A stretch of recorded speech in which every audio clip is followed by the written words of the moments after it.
छत्तीसगढ़ विधानसभा का शीतकालीन सत्र बुधवार को समाप्त हो गया। विधानसभा अध्यक्ष डॉक्टर रमन सिंह ने सत्र के समापन पर जानकारी देते हुए बताया कि यह सत्र 14 दिसंबर से 17 दिसंबर तक चला, जिसमें कुल 5 बैठकें आयोजित हुई। सत्र के पहले दिन की कार्यवाही पुराने विधानसभा भवन में हुई, जबकि दूसरे दिन से नई विधानसभा भवन में कार्यवाही शुरू हुई। यह छत्तीसगढ़ विधानसभा के इतिहास में पहला मौका था जब एक ही सत्र 2 अलग अलग भवनों में आयोजित किया गया, जिसे अध्यक्ष ने ऐतिहासिक और यादगार उपलब्धि बताया। सदन में इस बार विजन 2047 को लेकर व्यापक और सार्थक चर्चा हुई। इस दौरान राज्य के भविष्य के रोड मैप पर मंथन हुआ और कई अहम मुद्दों पर बहस की गई। शीतकालीन सत्र होने के बावजूद सदन में अनुपूरक बजट सहित कई महत्वपूर्ण विधायी कार्य पूरे किए गए। इसके अलावा वंदे मातरम के 150 वर्ष पूरे होने पर भी सदन में चर्चा हुई।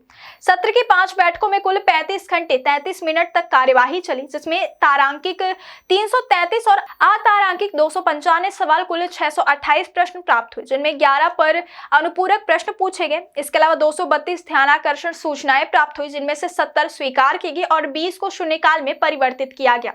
सदन में 101 स्थगन सूचनाएं और 196 याचिकाएं प्रस्तुत की गई, जिनमें 36 याचिकाएं स्वीकार की गई। सत्र के अंतिम दिन की कार्यवाही नेशनल हेराल्ड मामले को लेकर हंगामेदार रही। सदन शुरू होते ही कांग्रेस विधायकों ने सत्यमेव जयते लिखी तख्तियां लेकर नारेबाजी शुरू कर दी। स्पीकर ने तख्तियों के साथ सदन में बैठने की अनुमति नहीं दी, जिससे विपक्ष लगातार नारेबाजी करता रहा। हंगामे के चलते कार्यवाही 2 बार 10-10 मिनट के लिए स्थगित करनी पड़ी। सत्ता पक्ष और विपक्ष के बीच तीखी बहस हुई, जिसमें नेता प्रतिपक्ष भूपेश बघेल ने जांच एजेंसियों के दुरुपयोग का आरोप लगाते हुए सरकार को घेरा।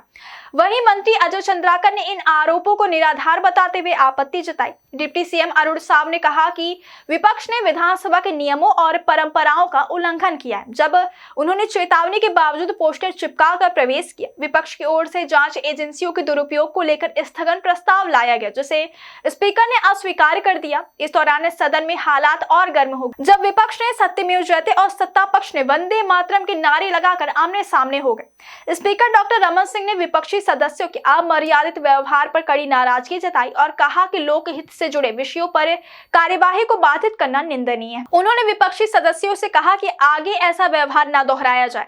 सत्र के तीसरे दिन वित्त मंत्री ओपी चौधरी ने सदन में 35,000 करोड़ का अनुपूरक बजट पेश किया। वित्तीय वर्ष के समाप्त होने से ठीक 3 महीने पहले प्रस्तुत यह बजट प्रदेश के विकास को गति देने की दिशा में बताया गया। विधायक अजय चंद्राकर ने इसे छत्तीसगढ़ के इतिहास का सबसे बड़ा अनुपूरक बजट बताया और कहा कि पूर्ववर्ती कांग्रेस सरकार ने राजस्व व्यय बढ़ाने की शुरुआत की थी। वहीं कांग्रेस विधायक राघवेंद्र सिंह ने बजट पर सवाल उठाते हुए कहा कि राज्य लगातार कर्ज में डूब रहा है और इस बड़े बजट में कोई ठोस विजन नजर नहीं आता। उन्होंने महतारी वंदन योजना के तहत महिलाओं को दिए जाने वाले लाभ और बिजली बिल के संबंध में असंतोष जताया। राघवेंद्र सिंह ने सरकार पर नए पदों की भर्ती, नियमितीकरण और किसानों को समय पर भुगतान के वादों को पूरा न करने का आरोप लगाया। उन्होंने कहा कि सड़कों, धान, आदिवासी, किसान, युवा और महिलाओं के विकास के लिए स्पष्ट लक्ष्य तय कर कार्य करना आवश्यक है। कुल मिलाकर शीतकालीन सत्र में राज्य के भविष्य के लिए महत्वपूर्ण चर्चा, अनुपूरक बजट की पेशकश और संसदीय कार्यवाही के दौरान विपक्ष और सत्ता पक्ष के बीच तीखी बहस देखने को मिली, जो छत्तीसगढ़ विधानसभा के इतिहास में यादगार सत्र के रूप में दर्ज होगी।